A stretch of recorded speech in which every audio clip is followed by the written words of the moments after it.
नमस्कार साथियों, मैं सूरजपाल सिंह। हमारा टॉपिक चल रहा था मसल्स, मांसपेशियाँ। और मांसपेशियों में हमारा पार्ट चल रहा था मेजर मसल्स का। कौन चल रहा था? Major muscles. कल डेल्टॉइड मसल तक कंप्लीट कर दिया था। अब डेल्टॉइड मसल्स के आगे आती हैं हमारे next muscle, muscles of respiration. Muscles of respiration, श्वास की मांसपेशियाँ। मसल्स ऑफ रेस्पिरेशन का मतलब है श्वास की पेशियाँ, जो हमारे सांस लेने में मदद करती हैं पेशियाँ। वो 4 प्रकार की होती हैं। वो कितनी होती हैं? हमारी 3 प्रकार की पेशियाँ होती हैं। जो श्वास की पेशियाँ होती हैं हमारी 3 प्रकार की होती हैं। नंबर 1 होती है डायफ्राम पेशी। डायफ्राम पेशी यह है गुंबद के आकार की होती है, गुंबद के आकार की होती है, गोलाकार होती है। इस पेशी में 3 छिद्र होते हैं। इस पेशी में जो डायफ्राम पेशी होती है उसमें 3 प्रकार के छिद्र होते हैं। नंबर 1 होता है एरोटिक छिद्र, नंबर 2 होता है ग्रासनरी छिद्र, नंबर 3 होता है इंफीरियर वेना कावा छिद्र। इस पेशी में कितने छिद्र होते हैं? 3 छिद्र होते हैं। नंबर 1 होता है अरोटा छिद्र, नंबर 2 होता है ग्रासनरी छिद्र और नंबर 3 होता है इंफीरियर वेना कावा छिद्र। तो इस पेशी में 3 प्रकार के छिद्र होते हैं। ये हमारे सांस लेने में मदद करती हैं ये पेशी। दूसरी पेशी आती है इसमें हमारी internal intercostal muscles. Internal intercostal muscles, ये पेशी भी सांस लेने में मदद करती है। इंटरनल इंटरकास्टल मसल भी सांस लेने में मदद करती है। उसके बाद तीसरी पेशी आती है हमारी external intercostal muscles. External intercostal muscles मतलब बाहरी इंटरनल कास्टल मसल्स। ये पेशी भी हमारी बाहरी सांस लेने में मदद करती हैं। तो ये मसल्स ऑफ रेस्पिरेशन 3 प्रकार की होती है। नंबर 1 डायफ्राम पेशी, नंबर 2 इंटरनल इंटरकास्टल मसल और नंबर 3 एक्सटर्नल इंटरकास्टल मसल्स।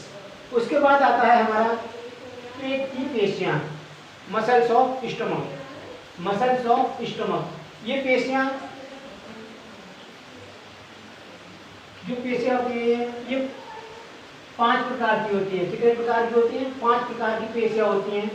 ये पेशी कितने प्रकार की होती है? 5 प्रकार की। नंबर 1 रेक्टस एब्डोमिनस, नंबर 1 होती है rectus abdominis. Number 2 internal oblique पेशी, इंटरनल ऑब्लिक पेशी। नंबर 2 हो गई इंटरनल ऑब्लिक पेशी। नंबर 3 होती है एक्सटर्नल ऑब्लिक पेशी, एक्सटर्नल ऑब्लिक पेशी। नंबर 4 ट्रांसफर एब्डोमिनस पेशी, क्षैतिज अवस्था में पाई जाती है। जो ट्रांसफर एब्डोमिनस पेशी होती है ये क्षैतिज अवस्था में पाई जाती है। और नंबर 5 होती है क्वाड्रेंस लंबोरस पेशी, क्वाड्रेंस लंबोरस पेशी। तो ये हमारी पेट की पेशी होगी। पेट में हमारे 5 प्रकार की पेशियाँ पाई जाती हैं। नंबर 1 रेक्टस एब्डोमिनस पेशी, इंटरनल ऑब्लिक पेशी, एक्सटर्नल ऑब्लिक पेशी, ट्रांसफर एब्डोमिनस पेशी और क्वाड्रिसेप्स लंबोरस पेशी। तो ये 5 पेशी हो गई पेट की। उसके बाद आता है हमारा ग्लूटियस मैक्सिमस पेशी। ग्लूटियस मैक्सिमस पेशी, ग्लूटियस मैक्सिमस पेशी जो होती है ये हमारे कुल्ले में पाई जाती है। कहाँ पाई जाती है? कुल्ले में पाई जाती है। और ये सबसे बड़ी पेशी होती है। मानव शरीर में सबसे बड़ी पेशी होती है या सबसे चौड़ी पेशी होती है। ये क्वेश्चन पूछा जाता है मानव शरीर की सबसे बड़ी पेशी कौन सी है? तो वह ग्लूटियस मैक्सिमस पेशी है। कौन सी है? ग्लूटियस मैक्सिमस पेशी। इस पेशी का, ग्लूटियस मैक्सिमस पेशी जो है इसका जो उद्गम होता है इलियम के लैटिनर सतह पर होता है। कहाँ होता है? इलियम के लैटिनर सतह पर होता है। इलियम की लैटिनर सतह पर इसका उद्गम होता है। और जो ग्लूटियस मैक्सिमस पेशी है इसका जो निवेशन होता है वो हमारा फीमर बोन पर होता है। कहाँ होता है? फीमर बोन पर होता है। इसका जो निवेशन होता है फीमर बोन पर होता है। और जो ये ग्लूटियस मैक्सिमस पेशी है इसमें जो गति होती है, जो ये गति करती मूवमेंट होता है इसका, वो होता है attraction of hip. Attraction of hip या कुल्ले को प्रसारित करती है, कुल्ले को फैलाती है। जो पेशी होती है ये ग्लूटियस मैक्सिमस, ये एट्रैक्शन ऑफ हिप का कार्य करती है। किसका कार्य करती है? एट्रैक्शन ऑफ हिप का कार्य करती है, कुल्ले को प्रसारित करती है। फिर आती है हमारी नेक्स्ट पेशी इलियोपसोअस पेशी। इलियोपसोअस पेशी भी कुल्ले में पाई जाती है। जो इलियोपसोअस पेशी है ये भी कुल्ले में पाई जाती है। यह पेशी हिप जॉइंट को फ्लेक्शन करती है, हिप जॉइंट का फ्लेक्शन करती है या हिप को, जो हिप का जॉइंट होता है उसको संकुचित करती है। क्या करती है? उसको संकुचित करती है।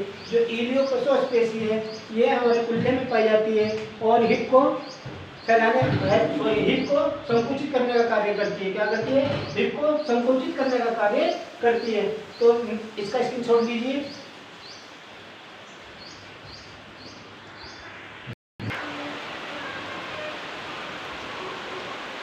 अब आती है हमारी पैर की पेशियाँ। कौन सी आती है? पैर की पेशियाँ। इसमें होती है पहले क्वाड्रिसेप पेशी, ये जांघ की सामने की पेशी होती है। क्वाड्रिसेप पेशी जांघ की पेशी होती है। तो इसमें ये भी 4 प्रकार की होती है क्वाड्रिसेप पेशियाँ। क्वाड्रिसेप पेशी में पहली पेशी होती है रेक्टस फीमोरस पेशी। कौन सी होती है? रेक्टस फीमोरस पेशी। यह पेशी जांघ के सामने की पेशी होती है और सबसे शक्तिशाली पेशी होती है। रेक्टस फीमोरस पेशी जांघ के सामने की पेशी होती है और यह सबसे शक्तिशाली पेशी होती है। कौन सी होती है? सबसे शक्तिशाली पेशी होती है। जांघ के सामने की पेशी होती है, सबसे शक्तिशाली पेशी होती है। इस मसल को किक मसल्स के नाम से भी जानते हैं। किसके नाम से? किक मसल के नाम से भी जानते हैं। जब फुटबॉल की किक मारते हैं तो उसके लिए बहुत फायदेमंद होती है ये जो रेक्टस फीमोरस पेशी होती है। तो फुटबॉल को किक करने के लिए भी बहुत हेल्पफुल होती है, इसलिए इसे किक मसल्स भी कहते हैं। इस रेक्टस फीमोरस मसल को टू जॉइंट मसल्स के नाम से भी जाना जाता है। किसके नाम से? टू जॉइंट मसल्स के नाम से भी जाना जाता है। रेक्टस फीमोरस मसल्स को टू जॉइंट मसल्स के नाम से भी जाना जाता है। अब आते हैं इस पेशी का उद्गम कहाँ होता है? जो रेक्टस फीमोरस पेशी होती है इसका उद्गम इलियक अस्थि पर कहाँ होता है? इलियक अस्थि पर होता है। कहाँ होता है? इलियक अस्थि पर होता है तथा निवेशन जो होता है टीबियल ट्यूबरोसिटी पर होता है। टीबियल ट्यूबरोसिटी पर इसका निवेशन होता है।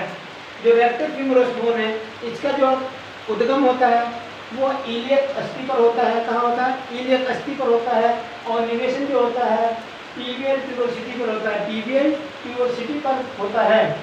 इसमें जो गति होती है या मूवमेंट होता है ये फ्लेक्शन ऑफ हिप, कुल्ले को संकुचित करती है, कुल्ले को संकुचित करती है और तथा एडक्शन ऑफ नी और घुटने को फैलाती है।